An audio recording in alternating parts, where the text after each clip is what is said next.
here I am. I know I'm not as you planned, because I'm no knight and I'm no prince, but I am convinced that I can sweep you off your feet with a simple melody. Donc aujourd'hui on va aller voir Emmanuel Brier, chocolatier à Épernay, chez qui qui nous fait des bons petits chocolats pour aller avec le café.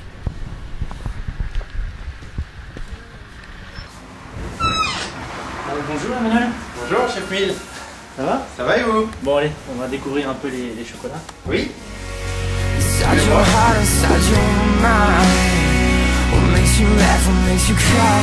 Oh, I just wanna see what's here. Le fond du chocolat noir, c'est juste fèves de qualité, une bonne torréfaction, un bon conchage qui dure 50 à 72 heures et qui laisse s'exprimer les arômes, du sucre en juste quantité. On fait la chasse au sucre, mais pour avoir un bon chocolat noir, il faut du sucre, il n'y a pas le choix. Le but du sucre, c'est d'équilibrer la masse chocolat, qui n'ait pas trop d'amertume et qui n'ait pas le goût de sucre.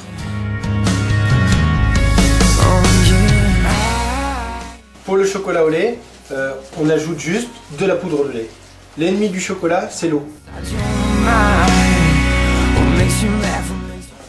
Pour le chocolat blanc, on va prendre le cacao 100% qu'on a parlé tout à l'heure. Cette masse-là, on va la presser. Une fois qu'on l'a pressée, on va extraire le beurre de cacao. Et le beurre de cacao, on ajoute du sucre et de la poudre de lait. Donc c'est que la matière grasse du cacao et on obtient le chocolat blanc. Beaucoup de gens, pour éviter que le chocolat coûte trop cher, dans l'industrie, remplacent le beurre de cacao par plein d'autres cochonneries.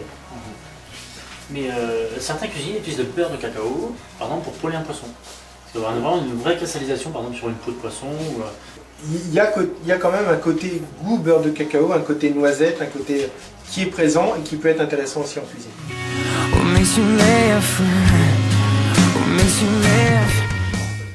Alors justement, en cuisine, le chocolat, est-ce qu'il se cantonne à la sucrerie, à la confiserie? Non, on peut faire un pigeon avec du cacao, un canard, plus une viande, une volaille rouge un peu. Il va te cuisiner, ou même sur un gibier. Sur un gibier, on va rajouter aussi des fois dans une sauce pour rajouter un peu d'amertume et un peu de rondeur. Dans une sauce, donc un civet de lièvre ou même un lièvre à la royale. Alors on va y rajouter 2-3 pistoles de 3 gouttes de chocolat dedans pour vraiment y apporter un peu de richesse aussi. Donc oui, ça se marie très bien aussi. Puis le cacao, voilà. Enfin, les gens adorent le cacao. Et c'est vrai qu'on ne pense pas toujours à la sucrosité de ce cacao, mais vraiment l'amertume du cacao qui est importante pour nous. Alors le problème qu'on a ici en Champagne, c'est le dessert chocolat et champagne, ça ne se marie pas évidemment. Mais il y a vraiment des grands amateurs quand même de desserts à base de chocolat. Chocolat noir, vraiment chocolat noir. Le chocolat, on le chauffe au bain-marie. On peut utiliser le gaz directement dessus, mais voilà, faut pas brûler. Si on peut mettre la main, c'est qu'on brûle pas. Si on peut pas mettre la main, c'est qu'on brûle. Donc là on voit, il se fluidifie. Voilà. Je vais le travailler là comme ça. Donc on va bien préchauffer le moule. Pour pas que ça fiche trop vite. Sinon on n'aura pas le temps de joindre les deux parties.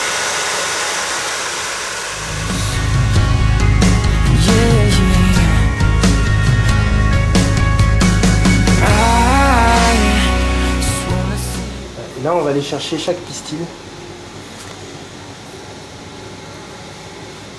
Ah, c'est la bijouterie quand même.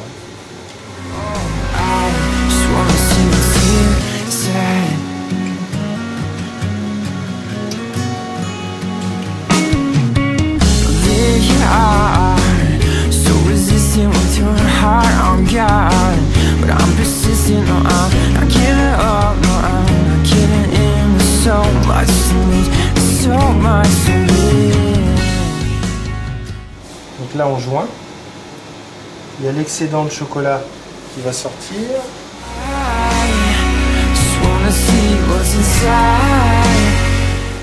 Et là il fait quoi? Il fait un passage au froid ou Oui.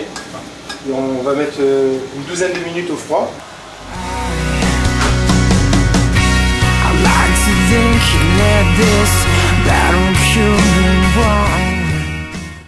Le métier chocolatier, c'est vraiment de la précision dans les températures. Il faut vraiment respecter les températures Voilà, on est au 10e de degré, on n'a pas le choix. Oh, il y a toujours quelque chose à apprendre, toujours. Ça c'est la richesse de nos métiers. Dans l'artisanat, on peut toujours mieux faire, on peut toujours apprendre. Et après, c'est les partenariats qui nous font grandir. Notre tendance, voilà, c'est d'aller vers le moins sucré.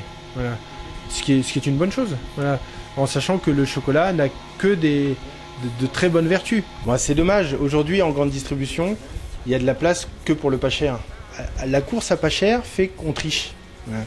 Et on peut pas tricher avec le goût. Des fois, on mange des choses qui sont vraiment mal faites.